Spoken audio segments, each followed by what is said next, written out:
বাদানুবাদ হচ্ছে। সেনাপ্রধান বলে দিলেন, মাননীয় প্রধানমন্ত্রী, আপনার আজকে অন্তিম দিন, আপনি পদত্যাগ করে দেশ গণতন্ত্রের হাতে তুলে দিন। ঢাকা শহরের চারিদিক থেকে বাঁধ ভাঙা বানের মতো চারিদিক থেকে ছুটে আসছে ছাত্র জনতা। উত্তরা থেকে, মিরপুর থেকে, যাত্রাবাড়ি থেকে, গন্তব্য গণভবন। আপনাদেরকে দেখে ঘরে আর কেউ নাই স্যার, চট্টগ্রামের সবাই রাস্তায় নেমে এসেছে। এই ছিল আমাদের অবসরপ্রাপ্ত অফিসারদের শেষ নিদর্শন।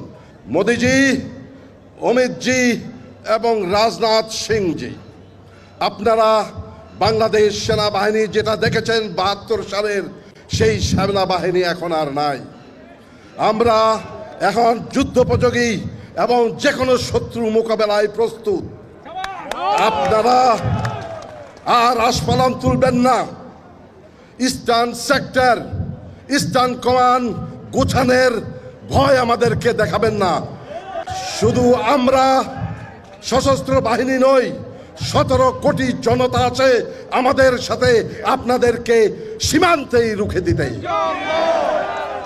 একজন সামরিক অফিসার হিসেবে আমি আপনাদের সবাইকে আজকের এই অনুষ্ঠানে উপস্থিত হয়ে আমাদের এবং জনগণের সাথে একাত্মতা হওয়ার জন্য অন্তরের অন্তঃস্থল থেকে কৃতজ্ঞতা জানাচ্ছি। সবাইকে ধন্যবাদ। বাংলাদেশ জিন্দাবাদ।